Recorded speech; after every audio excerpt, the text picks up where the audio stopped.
बिस्मिल्लाहिर्रहमानिर्रहीम। अस्सलाम वालेकुम। Live with doctor Shahid Masood के साथ मैं हूं सुमेरा सलीम। नासिर, रहनुमा मुस्लिम लीग नून हमजा शहबाज साहब ने मीडिया से गुफ्तगू करते हुए कहा है कि अगर नून लीग को फिर से मौका मिला इक़्तिदार में आने का तो नवाज शरीफ साहब की क़यादत में मईशत को दोबारा ठीक करेंगे। JUIF के सरबराह मौलाना फजल रहमान साहब ने हमास के रहनुमाओं से मुलाकात की है। मसले फ़लस्तीन पर तफसीली तबादला ख्याल किया गया है।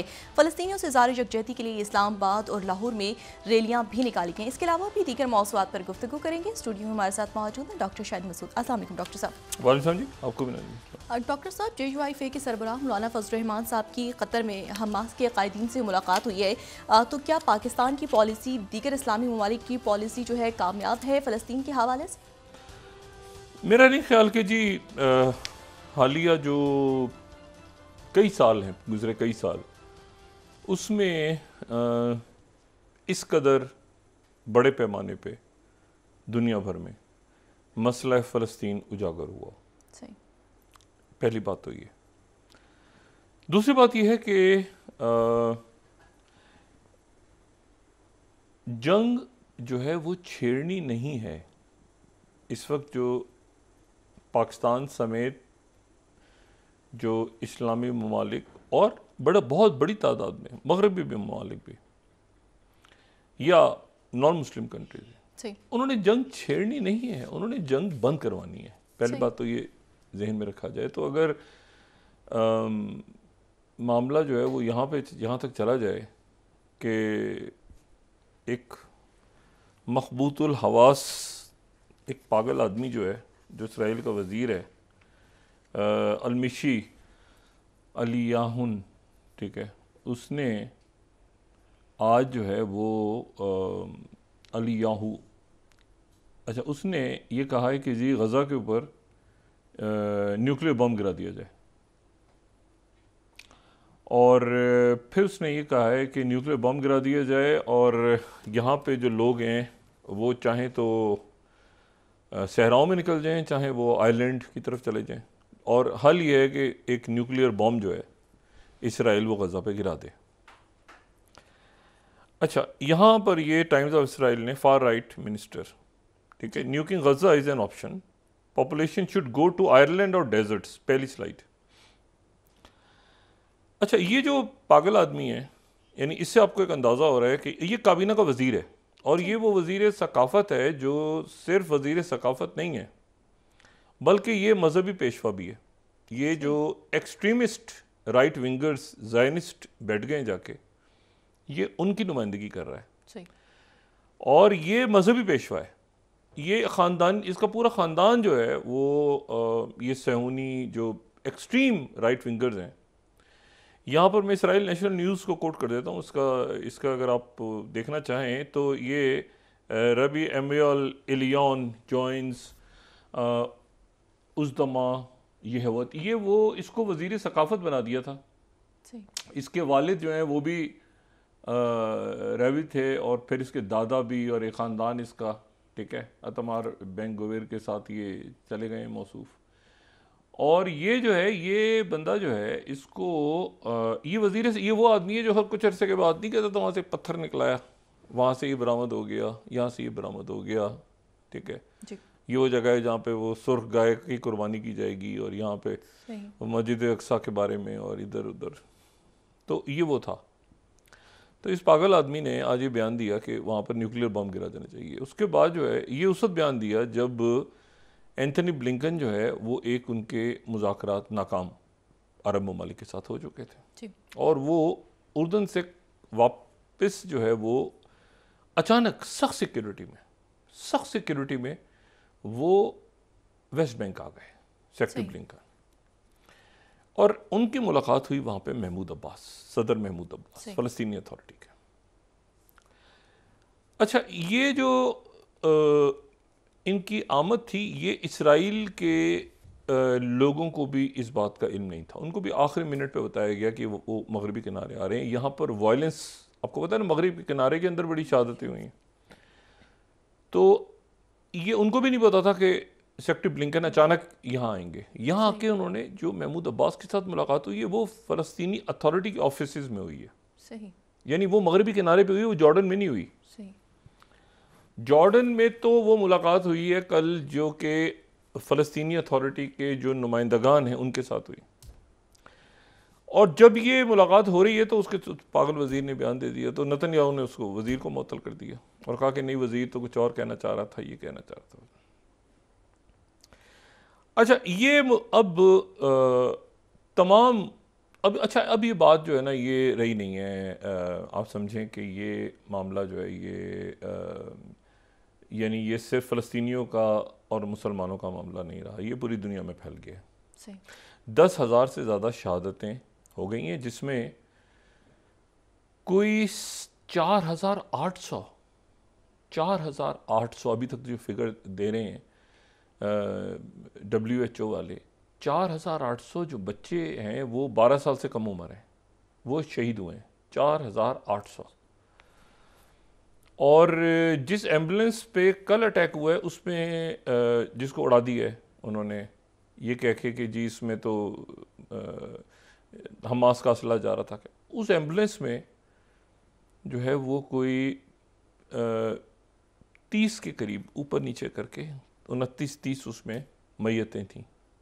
उन मैयतों और मैयतें भी थीं, और दूसरी एम्बुलेंस जो पीछे थी उसमें, और उस एम्बुलेंस में भी ज़ाहिर ड्राइवर और बाकी लोग थे। तो वो दफनाने के लिए, क्योंकि वो वहाँ पर बहुत ज़्यादा ख़राब हो रही थी, तो वो उन्होंने कहा इन लाशों, क्योंकि वहाँ पर अब मॉर्चरीज के अंदर वो फ्यूल वगैरह ख़त्म हो रहा है, तो वो ये कह रहे हैं कि जी फ्यूल तो हम यहाँ पे देंगे नहीं, इसलिए फ्यूल नहीं देंगे कि ये फ्यूल देंगे तो यहाँ लाइट जलेंगी तो हमास के लोग उसको इस्तेमाल करेंगे और उनका अपना काम करेंगे, तो वो लाइट्स फ्यूल नहीं दे रहे तो हॉस्पिटल्स के अंदर काम, और ज़ख्मियों का इलाज ऑपरेशन थिएटर से हट के वो जो मॉर्चरीज में या बाकी जगहों पे वेंटिलेटर्स वगैरह बंद होने शुरू हो गए हैं, और ये सारा। तो इन्होंने जनाब ये बयान दे दिया। और साथ ही अगर हम वहाँ पे ये देखें तो ये बहुत यानी बहुत बड़ा ये एक कैंप है अल मग़ज़ी, जो कि सेंट्रल गज़ा में आता है। उसके ऊपर इन्होंने अटैक कर दिया और उस पर अटैक किया इसराइल ने, और वहाँ पर भी कोई 70 के करीब वहाँ पे शहादतें हो गई। और ये जो है ये तो ये सारा हुआ। अच्छा, अब मैं जो बात कह रहा हूँ ना वो ये है कि उसमें 51 लोग सरकारी तौर पे बताए जा रहे हैं, बाकी ज़ख्मी भी ज़ाहिर है कि वो भी कुछ देर के बाद, कुछ घंटों के बाद वो भी दम तोड़ रहे हैं। What next? सेक्रेटरी ब्लिंकन जो है वो ये मामला अरब ममालिक ये बात कह के वापस आ गए। सेक्रेटरी ब्लिंकन, उन्होंने बाद में प्रेस कॉन्फ्रेंस करनी थी वो भी नहीं की, और सेक्रेटरी ब्लिंकन जो हैं वो एक नाकाम दौरा करके, जिसमें वो बज़ाहिर ये तासुर दे रहे हैं कि इसराइल, अच्छा शायद उन्होंने इसराइल को कहा भी हो, नेतन्याहू शायद उनकी बात ना सुन रहा हो, लेकिन उनका फिर वो एक तवील जो कि जिसको सऊदी अरब ने इंडोर्स किया हुआ है जी, और जिसको अमेरिका ने और फ्रांस ने और सारी दुनिया ने, फ़लस्तीनी, देखिए फ़लस्तीनी अथॉरिटी को तो सब मानते हैं ना, यूरोप के किसी मुल्क में चले जाएं फ़लस्तीनी अथॉरिटी मौजूद है, और वाशिंगटन में फ़लस्तीनी अथॉरिटी मौजूद है, हर जगह फ़लस्तीनी अथॉरिटी मौजूद है, ठीक है। फ़लस्तीनी अथॉरिटी को तो सब मानते हैं जी। पाकिस्तान में भी फ़लस्तीनी अथॉरिटी के ही जो फ़लस्तीनी सफ़ीर हैं वही मौजूद हैं। तो बात यह है कि वो फ़लस्तीनी अथॉरिटी तो हर जगह, अब फ़लस्तीनी अथॉरिटी को ही अगर आप कह रहे हैं कि जी वहीं पर उनके भी ख़त्म कर दो और उधर भी ख़त्म कर दो और ये भी ख़त्म कर दो और सारा जो है वो, तो ये जो है इन्होंने सेक्रेटरी ब्लिंकन ने एक तो जाके वो फ़लस्तीनी अथॉरिटी को इंडोर्स कर दिया दोबारा मगरबी किनारे में, और ये एक गैर मुतवक्को चीज़ थी नेतन्याहू के लिए। दूसरा ये है कि अब अमेरिका जो है उसको अब व्हाट नेक्स्ट। अच्छा, अभी तुर्की के लिए रवाना हो गए हैं वो, तुर्की के लिए सेक्रेटरी ब्लिंकन रवाना हो गए हैं, लेकिन उनका जो जहाज़ है वो अंकारा की तरफ जाने के बजाय वो मेडिटेरियन की तरफ टर्न कर गया है, और मेडिटेरियन के अंदर एक जजीरा है जो कि उस पर वो लैंड कर गए हैं और वो वहाँ पे, और साइप्रस उतर गए हैं, कब्रस। और कब्रस इसलिए उतर गए कि याद होगा लोगों को, सब हमारे जो नाजरीन, हमने शुरू में मेंशन किया था कि एक अलर्ट आया था 7 अक्टूबर के फ़ौरन बाद के जो अमेरिकन सिटीजन्स हैं वो कश्तियों में बैठ के साइप्रस चले जाएं। तो साइप्रस गए हैं वो इसलिए कि वहाँ साइप्रस जाके, और ताकि वहाँ पे शुक्रिया अदा करें कि जी आप अमेरिकन्स ने जब यहाँ से इनखला हो रहा था, और ये याद होगा हमारे नाज़रीन को, हमने शुरू में बताया था कि साइप्रस, और वहाँ से वो 8 से 10 घंटे तक वो कश्तियों में रहेंगे, फिर साइप्रस में उनको रिसीव किया जाएगा, फिर वो वहाँ से, तो एक जो पैनिक फैल गया था शुरू के दिनों में, तो साइप्रस ने उसमें बड़ा एक इम्पॉर्टेंट रोल प्ले किया था। तो साइप्रस वो भी जो है वो कब्रस जाके, और फिर उसके बाद वो अनकरा पहुँचेंगे, या रात को ही या कल सुबह, अमूमन रात को ये फ़्लाइट्स होती हैं। अच्छा, तो लेकिन इसमें 2-3 बातें बड़ी अजब सी हैं। एक तो ये कि ये बॉम्बिंग हो रही है सारी, और शहादतें भी हो रही हैं, और ये भी सारा हो रहा है। दूसरी तरफ जो मामला है वो ये है कि पहली दफ़ा जो है आज आयरन डोम यूज़ किया है हिजबुल्लाह के मिसाइल्स के ख़िलाफ़। यानी हिजबुल, अभी तक तो ये झड़पें चल रही थी, ये झड़पें हो रही थी ना, जंग नहीं, हिजबुल्लाह से झड़पें हो रही थी, और झड़पों में इन्होंने जो है वो मतलब वहाँ से रॉकेट्स आ रहे थे यहाँ से जो, लेकिन अब एक इतना बड़ा वहाँ से मिसाइल आया है कि जिसके नतीजे में इनको आयरन डोम यूज़ करना पड़ा है, और ये आयरन डोम यूज़ करना पड़ा है हिजबुल्लाह के अगेंस्ट। और ये जो है ये वहाँ से वो जो है वो मुस्तकिल। अच्छा, अब ये जो आयरन डोम यूज़ किया है हिजबुल्लाह के अगेंस्ट, ये हिजबुल्लाह के लोग तो ये कह रहे थे आज सुबह से ही, बल्कि रात से उन्होंने कहना शुरू किया कि हमारी तरफ से जो ये आया है यहाँ पे ये इतना ज़्यादा हो रहा है कि इन्होंने आयरन डोम यूज़ करना शुरू कर दिए, और एक से ज़्यादा यूज़ किए हैं। तो अच्छा, लेकिन ये कि वो उसमें ज़ाहिर है कि फिर बहुत सारी ख़बरें ऐसी होती हैं जिसमें आप ये समझ नहीं आता कि जी ये इसको इसराइल तस्दीक नहीं कर रहा, ऐसा तो नहीं कि हिजबुल्लाह वाले कह रहे हैं इसराइल। तो अब शाम को जाके उन्होंने 24वीं स्लाइड उन्होंने ये माना है कि iron dome intercepted drone from, अच्छा वो कह रहे हैं एक से ज़्यादा है, एक से ज़्यादा वो, हाँ वो कह रहे हैं कि ये कम से कम 7 या 8 इन्होंने आयरन डोम अभी तक खोले हैं पिछले 24-48 घंटों में, सईद हसन नसरुल्लाह की तकरीर से पहले और बाद 7-8 दफ़ा इन्होंने, लेकिन आज पहली दफ़ा इन्होंने एडमिट किया है कि आयरन डोम इन्होंने लेबनान की तरफ खोला है। ठीक है, और ये बात हम पहले कह चुके हैं कि ये इंटरसेप्शन जो यमन से जो हुतीज़ ने फायर किया था तो वो कहाँ तक पहुँचा था। तो ये एक मामला चल। दूसरा जो मामला जो है वो ये है कि शहादतें तो हो गई। अच्छा, अब ये एक होता है ना लार्जर पिक्चर, लार्जर गेम, किस तरह से क्या बन रहा है। अब पहुँचेंगे ये टर्की, सेक्रेटरी ब्लिंकन, और सेक्रेटरी ब्लिंकन टर्की पहुँचेंगे तो टर्की में तैयब एर्दोगन तो कह रहे हैं कि इसको पकड़ के जंगी जराइम में तुर्की लेके जा रहा है नेतन्याहू को, और बेशुमार वजूहत हैं उसकी वजूहत में फॉस्फोरस बॉम्ब्स हैं, उसकी वजूहत में एम्बुलेंसेस को अटैक करना है, उसकी वजूहत में जो है वो सिविलियन आबादी, और ये सारा जो कि वेस्टर्न मीडिया और पूरी दुनिया से बात कर रही है। और इसी दौरान जो है वो, जहाँ तक पाकिस्तान की आपने बात की, पाकिस्तान ने तो एक पोजीशन, पाकिस्तान की वो पोजीशन है पाकिस्तान की, देखें फिर वही बात, मतलब तारीख को मस्ख अगर हम करेंगे ना, ये तारीख कई दफ़ा ऐसा होता है कि आप एक वक्त के लिहाज से कहते हैं कि ताल्लुकात हमारे इधर आगे पीछे, कुछ प्रिंसिपल स्टांस है पाकिस्तान जिसके ऊपर किसी किस्म की कॉम्प्रोमाइज़ हो ही नहीं सकती, और वो पाकिस्तान के स्टांस है, और वो स्टांस है कि इसराइल, हम दो रियासती जिसको सारी दुनिया मानती है। मतलब देखें ना, पाकिस्तान में ताइवान को क्यों नहीं मानता, पाकिस्तान ने ताइवान को क्यों नहीं मानता, ये स्टेटिक पॉलिसी है ना जी।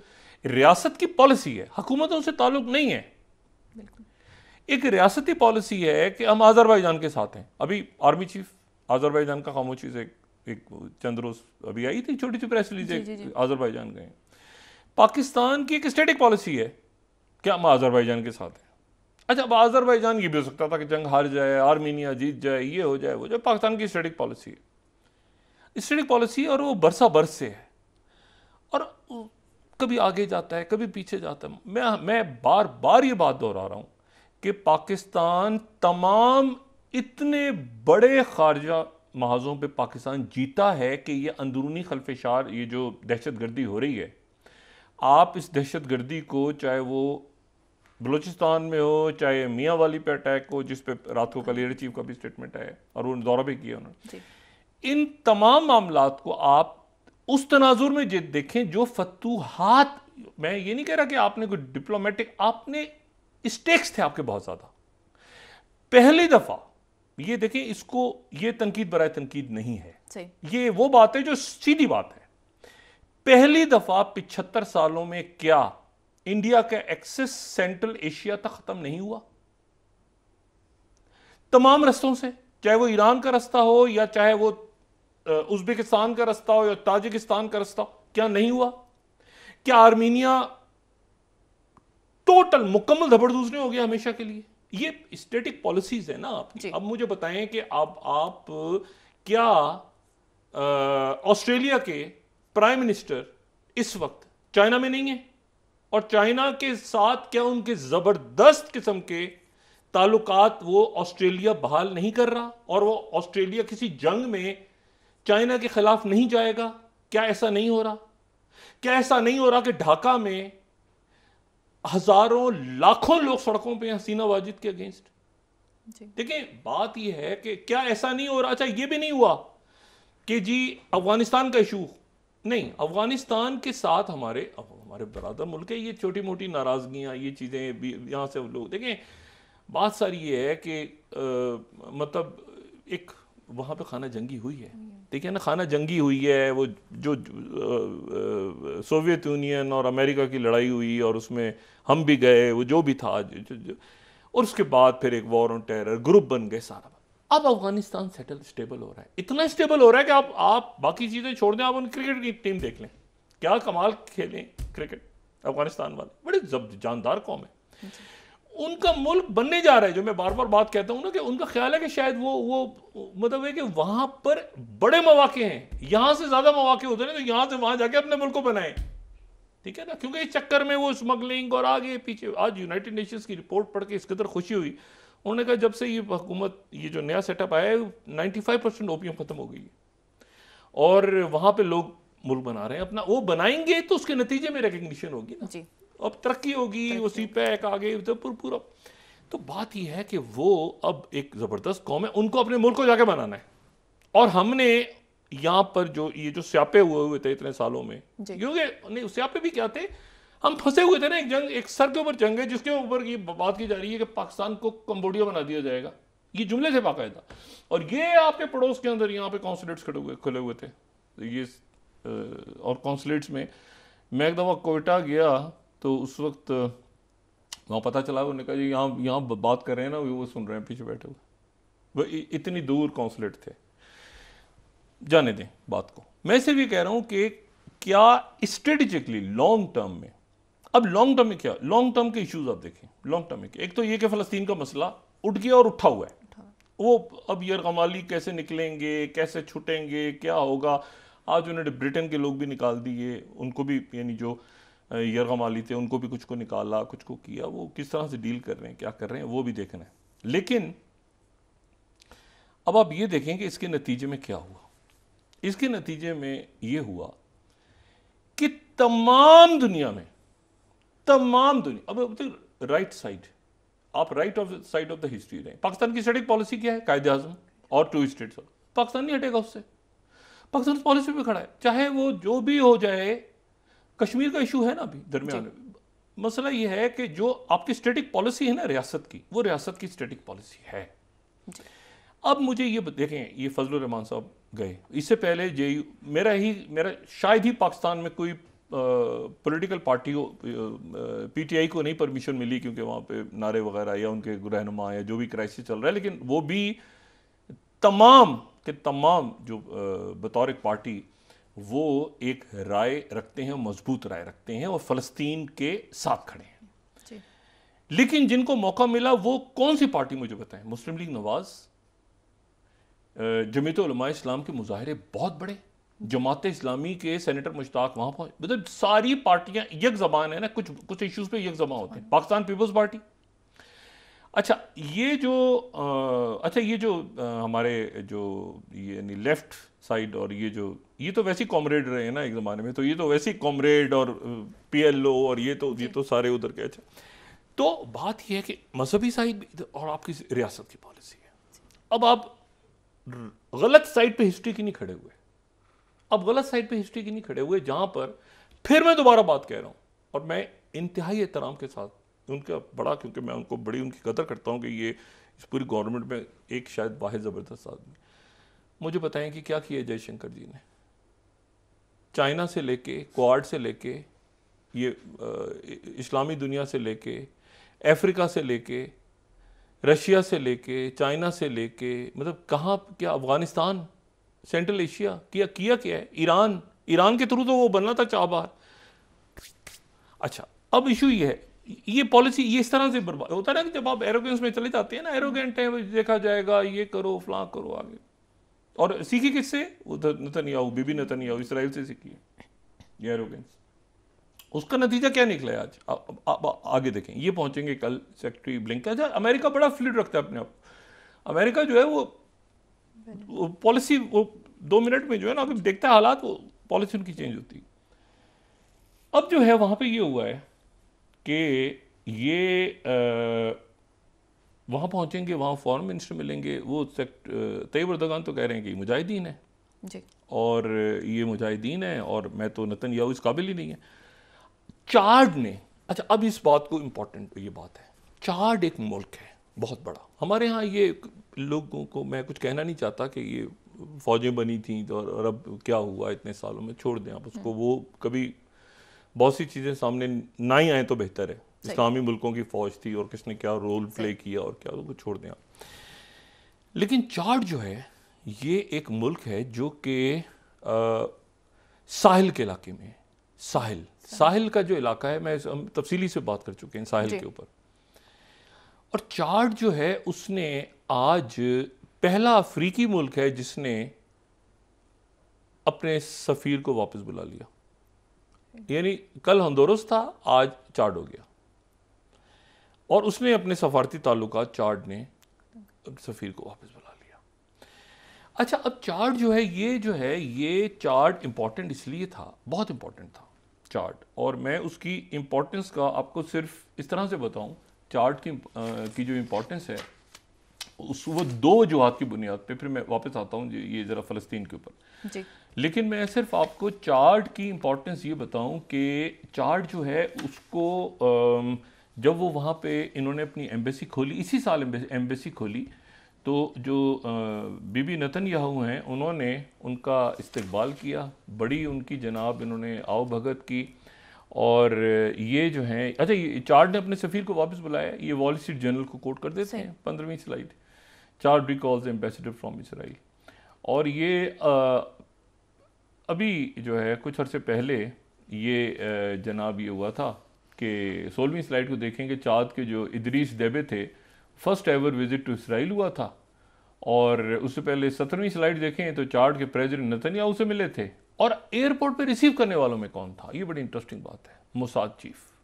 अच्छा, मोसाद चीफ ने रिसीव किया था अभी इसी साल फरवरी में। और चाड जो है ये इस्लामी, यानी इसमें मुसलमानों की अक्सरियत है। सही। अच्छा, लेकिन इसके साथ एक और काम हुआ है, मैं इसको फ़लस्तीन पे आने पर दूसरी बात मैं कंप्लीट करूं जी। इसी दौरान एक और काम हुआ है, वो काम ये हुआ है कि अफ्रीका हाथ से निकल गया, अफ्रीका हाथ से निकल गया। देखिए, एक मुल्क बहुत बड़ा, बहुत खूबसूरत मुल्क लिबिया जी।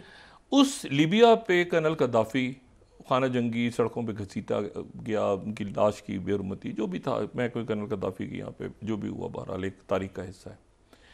उसके बाद वहाँ खाना जंगी शुरू हो गई, एक तरफ खलीफा हफ्तार और एक तरफ जो है वो ट्रिपली के अंदर छोटी सी हुकूमत। तो अच्छा, अगर आप नक्शा देखें, वो नक्शे को दोबारा देखें, तो उस नक्शे में जो रेड कलर है पूरा, तो रेड कलर वो है जो खलीफा हफ्तार के पास है, और जो ग्रीन कलर वो है जहां पे वो ट्रिपली की हुकूमत है। ये ट्रिपली की वो हुकूमत जो अमेरिका सपोर्ट करता है, और जो रेड एरिया सारा ये खलीफा हफ्तार के पास है, ये पूरा लीबिया है। सही। अब खलीफा हफ्तार जो हैं उनसे जनाब मिलने के लिए, उनसे मुलाकात के लिए ये कुछ अर्से पहले अगर हम देखें तो प्रॉपर वहाँ से अफ्रीकन कौम के लोग जो हैं वो आए, उनसे मुलाकातें होती थी, बड़ी कोशिश कि किसी तरह लीबिया जो है, अच्छा लीबिया में डिवीजन इस तरह से थी कि एक तरफ अमेरिका, सही, और अमेरिका के अलावा यूनाइटेड नेशन सपोर्ट कर रहा है ट्रिपली की उस हुकूमत को, और कुछ तुर्की भी सपोर्ट कर रहा था। सही। लेकिन ये जो खलीफा हफ्तार थे, इनको यूएई, सऊदी अरेबिया, रशिया, सही, बहुत ज़्यादा ईरान इसमें नहीं था, कतर भी साइड पे हो गया था, तो सऊदी अरेबिया, यूएई, रशिया, ये सारे, लेकिन बाद में टर्की भी साइड पे हो गया। टर्की और रशिया के दरमियान जो फटे पड़े हुए थे ना, एक तो सीरिया पे था, एक लीबिया में भी था।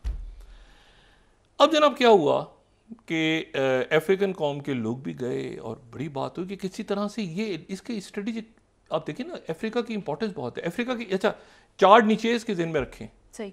और इसके साथ कौन क्या है? इजिप्ट। आप लीबिया की सिर्फ जरा स्टडी नीचे नाइजर, वो पूरा साहिल की पट्टी शुरू होती है जहाँ पे भी बगावतें हो रही हैं और ये सारा हो रहा है, और नाइजेरिया, और अब चार्ट से, अब लीबिया ने, ये ब्लूमबर्ग की स्टोरी अगर आज देखें तो आपको अंदाज़ा होगा कि जो बड़े इश्यूज हैं ना वो किस तरह से निकल जाते हैं। ब्लूमबर्ग की स्टोरी अगर हम देखें, Putin move to secure Libya bases, Libya की बेसिस चली गई जनाब रशिया के पास। लीबिया की जो बेसिस थी वो रशिया के पास चलेगी, ईस्टर्न लीबियन लीडर कह रहे हैं खलीफा हफ्तार को, और ये स्टोरी जो है ये उसके बाद जनाब अल अरेबिया ने इसको फ्लैश किया, ठीक है, अल अरेबिया ने भी इसको, इस न्यूज़ को दिया और बड़ा फ्लैश किया कि जी खलीफा रशिया जो है वहाँ पर, रशिया को अपनी रशिया वहाँ पर आ गई बेसिस लेके, ठीक है। अच्छा, अब ये किसके लिए मैसेज है? ये खलीफा हफ्तार के साथ कौन से मुल्क थे, मैं नाम पहले बता चुका हूँ, खलीफा हफ्तार को कौन सपोर्ट कर रहा था, कौन? ट्रिपली हुकूमत का। अब जनाब पुतिन की जो मूव है लिबिया में बेसिस की, वो बहुत बड़ा चैलेंज है यूएस और यूरोप के लिए। मैसेज चला गया, सही, ठीक है, मैसेज चला गया कि जी ये नई बेसिस आ गई, नई बेसिस, और ये बिल्कुल आप समझ लें कि मेडिटेरियन के ऊपर। हिलरी क्लिंटन कहती रही कि जी मैं नहीं चाहती थी कि मैं अटैक करूं, मुझे तो फ्रांस ने मजबूर किया, अफ्रीकन कौम हमने बना के, मैं नहीं चाहती थी कि मैं अटैक करूं, ये तो फ्रांस की वजह से हमें अटैक कर पड़ा लिबिया पे, और फ्रांस चूँकि हम चाहते थे कि चाड और नाइजर और ये सारे मुल्कों में जो कॉलोनीज रही हैं वहाँ पे अफ्रीका के वगैरह बेसिस निकल गई, ये स्ट्रेटेजिक लॉन्ग टर्म, ठीक है। अब जनाब दुनिया में आज क्या हो रहा है? दुनिया में जो कुछ हो रहा है, ये टाइम मैगजीन देखें आप, आज का टाइम मैगजीन, ठीक है, protest 29th, protest marches across the globe, पूरी दुनिया में call for immediate halt to Israeli bombing of Gaza, Time magazine. Associated Press 30th, protest marches from US to Berlin, आप जरा अवाम देखें, लोग देखें, दुनिया देखें, US to Berlin call for immediate halt to Israel bombing for Gaza. इससे बदतर कभी मैंने इतने सालों में ये जो इजराइल की पोजीशन नहीं देखी, और अमेरिका भी उसके साथ ही, मतलब वो भी अजीब ही सूरत हाल पे भी है कि वो नहीं सुन रहा, ये नहीं सुन रहा, टाइम मैगजीन। उसके बाद आप न्यूयॉर्क टाइम्स देखें, a snapshot of support for Palestinians across America, ठीक है। यूएसए टुडे, अच्छा आपको पता है यूएसए टुडे जो है वो अमेरिका में सबसे ज्यादा पढ़ा जाता है, न्यूयॉर्क टाइम्स, वॉशिंगटन पोस्ट से ज्यादा यूएसए टुडे पर सबसे ज्यादा पढ़ा जाता है। Thousand of pro Palestinian protest gather in DC, New York, London as Israel bombs Gaza, ठीक है। Reuters protest march in major cities to demand Gaza ceasefire, ठीक है। इसमें एक चीज खतरनाक हुई है मेरे लिए, जो मैं जिस पे थोड़ा सा यानी मुझे इस पे ये है कि अच्छा ये 47th मैं बता रहा था आपको जो स्लाइड थी ना, यूएस डिपार्टमेंट ऑफ स्टेट की US delegation meets with Khalifa Haftar, ये काफ़ी अरसे पहले वो पूरी कोशिश थी कि ये खलीफा हफ्तार की जो है ना, ये किसी तरह से ये आ जाए, ये खलीफा हफ्तार कहीं रशिया की तरफ ना चला जाए, बात सिर्फ वो रशिया को देनी बेसिस उसने, ठीक है। और ये अभी रिपोर्ट आपको दी है उसने उन्होंने। अच्छा, एक इसमें जो बात है ना मेरे लिए, वो जो मैं ये करके फिर वक्फे पे चले जाते हैं, वो है सैन फ्रांसिस्को क्रॉनिकल, अगर 42 देखें, वो कहते हैं कि pro Palestinian protesters storm US military ship at port of Oakland. Oakland में मुजाहिरे में उन्होंने उस मिलिट्री शिप पे अटैक कर दिया जो कि इसराइल जा रहा था। ये कितनी खौफनाक बात है, ये मुजाहिरे जिस लेवल पे हो रहे हैं। और फिर United States Coast Guard news 41 coast guard response to protest in the Oakland harbour. अच्छा, बात यह है कि ये अच्छा हाथ 43rd स्लाइड देखें, missile from Yemen to Israel, unprecedented launch and unprecedented interception, वो यानी 1600 किलोमीटर में 1400 पे था। ये लॉन्गेस्ट रेंज मिसाइल और ballistic missile from ground batteries, पहली दफा in the first operation interception ballistic missile by Israel. Arrow system बड़ा कमाल। हुतीज देखिए, बात यह सारी के सफारती महाज, ये तो जंग बंदी हो जाएगी, आज नहीं कल परसों 4 दिन बाद आगे। नेतन्याहू की हुकूमत मुझे नहीं पता रहती है गिरती है, ठीक है, अमेरिका डंप करता है क्या, क्योंकि ये मतलब अब एक बर्डन बनता जा रहा है। देखिए ना, लीबिया निकल गया आपका, ये फ्रांस निकल गया पूरा अफ्रीका से। ये फ्रांस की फॉरेन मिनिस्टर आज कतर में थी, वहाँ पे कतर में बात हुई, उन्होंने भी फिर सीज फायर का जुमला इस्तेमाल किया फ्रांस ने भी। फ्रांस भी ज़ाहिर के बैरूत, लेबनान, वहाँ पे उनका बड़ा इन्फ्लुएंस है, वो भी चाहता है कि ये मामला को ठीक करे फ्रांस। तो वक्फा लें, अब ये क्या नाकामी, किसकी नाकामी है ये सवाल है कि ये जाने तो जा रही है। अच्छा, लोग इतने अजीब तरह से इंटरप्रिटेशन कर रहे हैं कि जी वो फ़लस्तीनियों को बाहर, भाई फ़लस्तीनी वहाँ से जाना नहीं, वो उनकी ज़मीन है, वो लड़ रहे हैं इसलिए कि हमने वहाँ रहना मस्जिद अक्सा के लिए, वो नमाज। और मैं हैरान हूँ, बात वो अजीब तरह से इंटरप्रिटेशन करते हैं, कोई मुल्क उनको लेने को तैयार नहीं है। भाई वो मस्जिद अक्सा, वहाँ टीयर गैस होती है, वहाँ पर मस्जिद अक्सा की में वो फ़लस्तीनी अंबिया की सरजमीन है जिसको लेने के लिए बैठे जी। तो पता ही ना हो ना किसी चीज़ का, बाज लोग ऐसी जगह पे बात करने पे आ जाते हैं कि वो वक्फा लें। ठीक है डॉक्टर साहब, ब्रेक के बाद नाज़रीन वापस आते हैं एक छोटे से ब्रेक के बाद।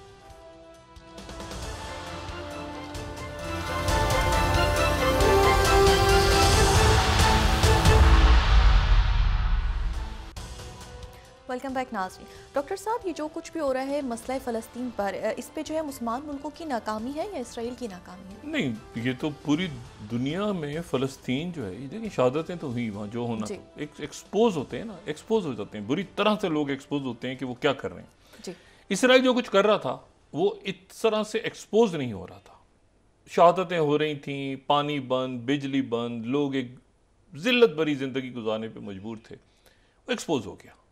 इन लोगों ने जाने तो इनकी ऐसे ही जानी थी ना, तो अब इस तरह से चली गई, सब ने दुनिया से जाना है, लेकिन एक्सपोज बुरी तरह से हो गया। अब आप ये देखें कि ले मोंडे बड़ा अखबार यूरोप का, पूरी दुनिया का और फ्रांस का, अब उसकी आप आज अगर ये खबर देखें, और मैंने इसीलिए आपसे बात की थी कि मैं इंडियन फॉरेन पॉलिसी, इंडिया की जो बात करता हूँ, इंडियंस बहुत बड़ी तादाद में इस वक्त वो उनका दिल है कि हम किसी तरह से जाके इसको सीज फायर करवाएं और वहाँ पे जो जुल्म हो रहा है फ़लस्तीनियों के साथ उसमें हम किसी तरह शरीक हों।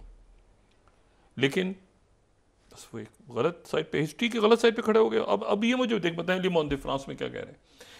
35th slide, India's Hindu nationalist are using the Israel Hamas war to their advantage, यानी अपने एडवांटेज के लिए वॉर के परसों उनकी वो बात ही है सारी, वही कह रहे हैं कि भाई वहाँ जो मुसलमानों को, तो ये जो हमास और यहाँ दुनिया में छिड़ी है, तो इनका ख्याल है कि शायद वो दुनिया चूंकि उधर है, तो जो मुसलमानों के साथ कर रहे हैं वो यहाँ पे करो, वो अपने एडवांटेज में यूज़ करें।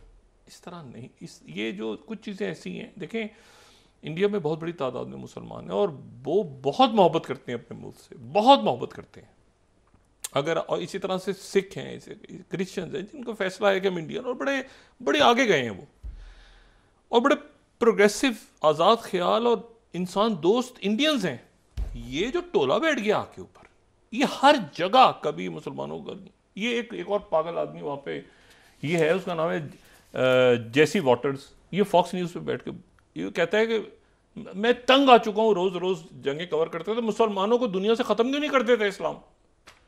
वो पागल आदमी फॉक्स न्यूज़ का। अब जनाब ये CNN 14 स्लाइड, CNN कह रहा है कि Fox News to apologise after sickening Islamophobic rant. ओ भाई मसला ये है कि ये यानी अब आप देखें ना ये क्या बकवास है। तो अच्छा वो उसको अपोलोजाइज करो और ये करो और फिर वो फॉक्स न्यूज़ कह रहे हम क्यों करें, ये क्यों करें, फलां क्या करें। अच्छा ये एक रौला पड़ा हुआ है। अब इस रौले में आप ज़रा देखें कि वो यहाँ से गए और अमेरिका में प्रोटेस्ट हो रही है और इतनी ज़्यादा कि Reuters, AP, wall Street journal, guardian को उठा के देखें, लंदन में मतलब वो कह रहे हैं ना कि US टू बर्लिन।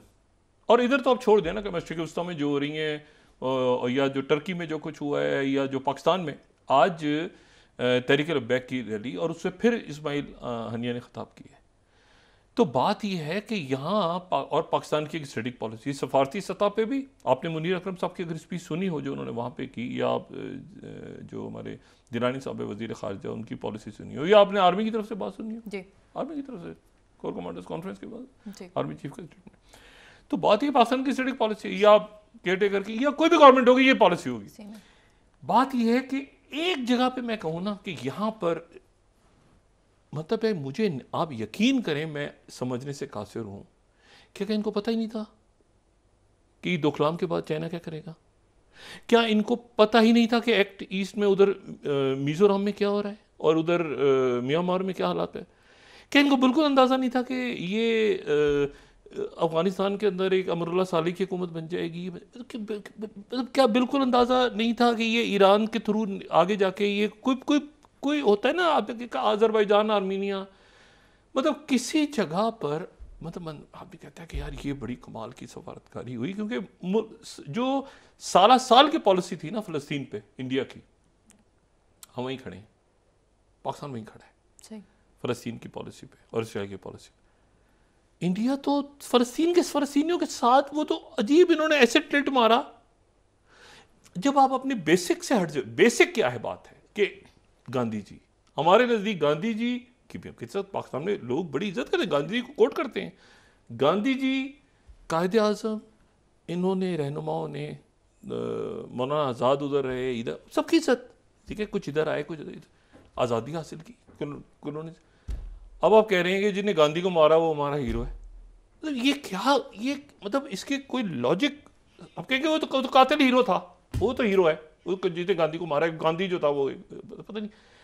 बात ये है कि आप वो पूरा जो एक बना हुआ था ना ढांचा, वो और अभी भी है, अभी भी मैं आपको बताऊं, मैं बेशुमार ऐसे लोगों को जानता हूं जो कहते हैं यार ये बच्चों के साथ बॉम्बिंग और इसके हम कैसे बच्चे मर गए 5000। इंडिया में लोग बहुत ज़्यादा वो यानी जो आप कहें ना कि उनके वो बहुत देने वाले हैं, वो बहुत नरम मिजाज के लोग और बड़े अच्छे लोग हैं, बड़े जैसे दुनाम लोग होते हैं कई जगह पे, बल्कि हम उनको कॉपी कहते थे कि इंडिया के मेयर बड़े मदर टेरेसा वहाँ रहती हैं। और ये भाई क्या यार बेड़ा सत्यानाश, अंदर भी बाहर भी, कभी ईरान के पीछे लग गए, कभी अरब मुल्कों के पीछे, मुसलमानों के पीछे, कभी वो चीन के पीछे, कभी वो कह रहे हैं कि वो कनाडा ने क्या कर दिया है, सिखों ने क्या कर दिया है, उसने क्या कर दिया है, उधर बांग्लादेश में ये, यानी इसको फौरी तौर पे हम गुजारिश कर सकते हैं। दोबारा कल भी गुजारिश की थी कि पाकिस्तान को जरा छोड़ दें साइड पे, पाकिस्तान को अपना काम करने दें, ठीक है ना। पाकिस्तान अपने अंदर के रोले रप्पे हम जरा निपटा रहे हैं, लेकिन रीजनल और स्ट्रेटेजिक सतह पे ये फाइनेंशियल मामला आगे मामला करते हैं कि क्या भाई मसले हैं बड़े ज़्यादा, लेकिन जो स्ट्रेटेजिक लॉन्ग टर्म पॉलिसीज हैं ना रीजनल, और उसमें पाकिस्तान बिल्कुल ठीक कर रहा है। आइसोलेशन में पाकिस्तान फैसला नहीं कर रहा, ये ज़हन में रखें। पाकिस्तान आइसोलेशन में नहीं है कि पाकिस्तान अमेरिका 2 मिनट में वो मसला हल करवा देगा, आप किसी खाते में नहीं है। पाकिस्तान ब्लॉक में मूव कर रहा है, एक पूरा ब्लॉक है दुनिया में जिसमें टर्की है, सऊदी अरब है, UAE है, उसमें ईरान है, उसमें फलस्तीन है, उसमें यूरोप है, उसमें अमेरिका है, उसमें रशिया है, उसमें चाइना, मतलब पूरी दुनिया के साथ पाकिस्तान मूव कर रहा है कि जहां दुनिया है वहां हमें और पीछे नहीं है, हम आगे हैं, ठीक है। इस्माइल हानिया जो है, कितने मुल्क ऐसे हैं जिसमें इस्माइल हानिया ने और खालिद मिशाल ने रैली से खिताब किया, हमारे यहाँ किया। लेकिन अगर ये अगर वहाँ लिमोंदे ही कह रहा है कि जी आप उसको वहाँ यूज़ कर रहे हैं और आप उसके, ये गुस्सा जो है ना अपने लोगों पे निकालें। पड़ोसियों से गुजारिश है, अमेरिका से भी गुजारिश है कि ये अपना ये देखे कि पूरी दुनिया में पूरी दुनिया हाथ से निकल रही है, ठीक है, और लोगों के वो पुराने जो कुछ अरब स्प्रिंग में आपने किया या बाकी जगहों पे, इराक में, अफगानिस्तान में, वो ज़ख्म लोगों के जाग रहे हैं, बेहतर अपनी पॉलिसी ठीक करें।